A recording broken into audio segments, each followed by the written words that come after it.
I Don't Like Snakes by Nicola Davis, illustrated by Luciano Lozano.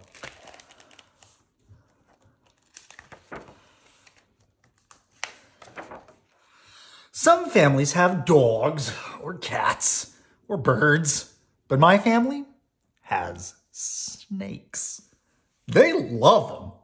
So when I said, I really don't like snakes, they all said, why? Because, I said, they slither. Well, snakes have to slither, said my mom. They don't have legs, so they bend like an S and use their ribs and scales to grip. It's the only way they can move. Snakes slither in different ways.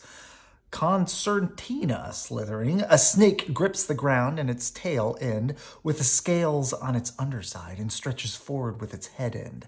Then it grips at the head and pulls the tail end forward and starts all over again. Serpentine slithering, the snake uses its scales for grips and presses against the ground and against objects on either side with the curves of its body to push itself forward. Or caterpillar crawling. When a snake needs to move without any side-to-side wiggling, a snake under its head and the scales under its head and neck grip the ground while its tail end scrunches upward and forward like an inchworm. And look what snakes can do, said Dad. They can sidewind over sand, twine through trees, and swim and climb and even fly. Okay, I said. That's pretty smart. Sidewinding. On soft, slipping sand, a snake moves by lifting its head and neck off the ground, gripping with just 2 points on its body and bending like an S between them. Flying. A few forest-dwelling snakes can flatten their bodies and glide like a floating ribbon from one tree to the next. Twining. Snakes can twine around branches or stretch their bodies across big gaps to move through trees.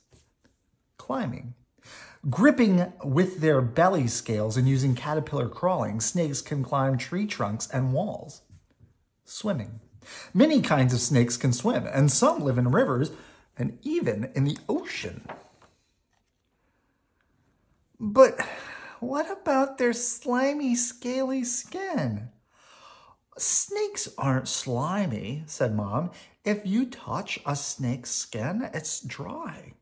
It looks wet because snakes have shiny, see-through outer skin.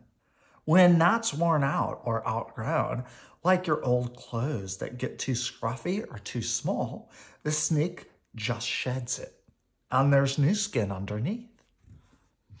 The snake wriggles out of its skin the way you pull your foot out of a sock, leaving the old skin inside out.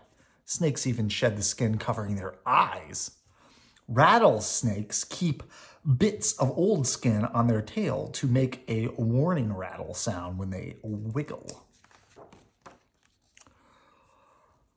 As for snakes being scaly, said Dad, their scales are like armor. They also make mosaic patterns so a snake can stand out like a warning or almost disappear. Okay, I said. That's pretty cool. A coral snake's stripes are a warning to any animal that might eat it that this snake can bite back. The color and pattern of a Gabon viper's scales help it blend in to its surroundings.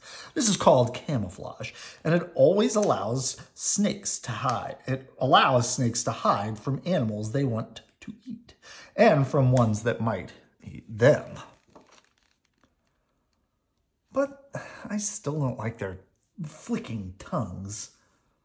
Snakes smell with their tongues, said Mom. They flick them out to collect smells. All snakes are hunters, and smelling is how they find their prey. Oh, okay, I said. That is interesting. Snakes have 2 slits in the roof of their mouth, lined with sensitive smelling, sensing skin, the Jacobson's organ. This helps snakes detect faint sense trails left by prey and other snakes.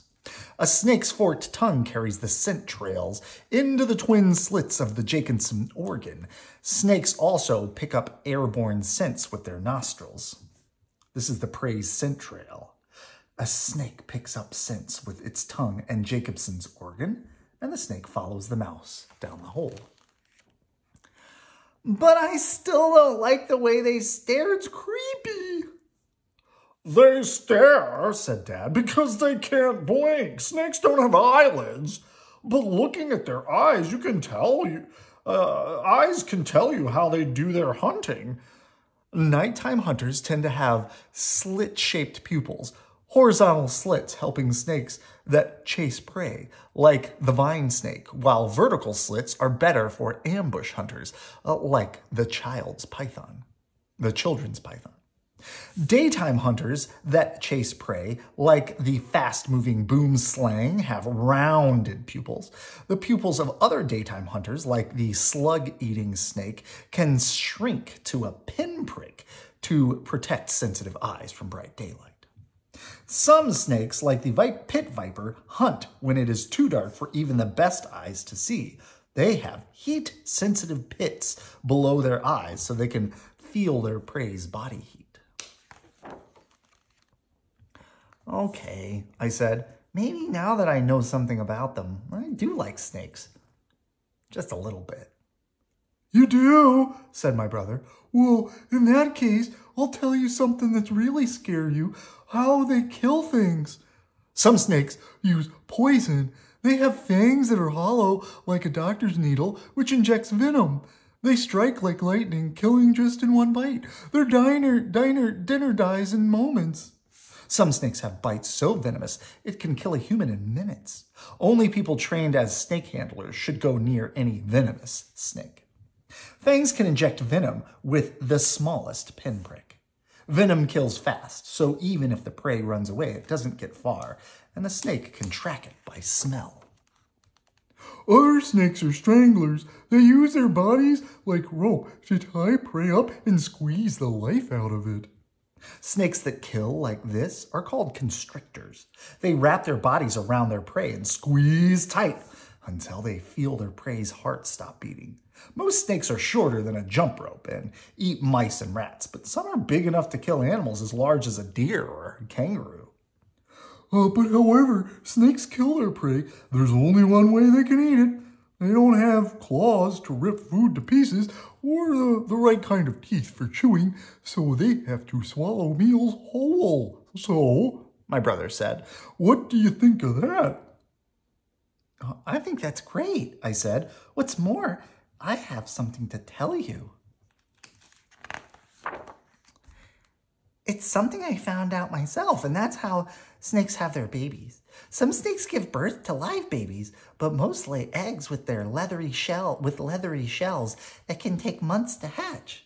Live snakes are born inside a see-through sac that they wriggle out of immediately, and they may stay near their mothers for only a few hours. A few snake mothers wrap their bodies around their eggs to guard them, but most just leave them hidden somewhere safe. As long as the eggs are warm and moist, the baby snakes inside will grow. When they're ready, they wriggle out of their eggs, and then they're off into the world. Slithering, tongues flicking, unblinking, scaly, and shiny and snaky. And, beautiful. And do you know what? I said. I really, really, really like them.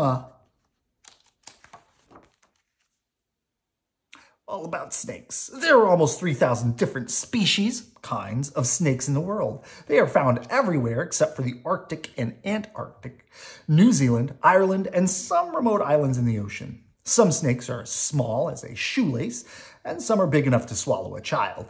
They thrive in almost every kind of habitat and can even be found living in the ocean. Their beauty and variety demonstrate the amazing things that can be done with a body that is really just a tube.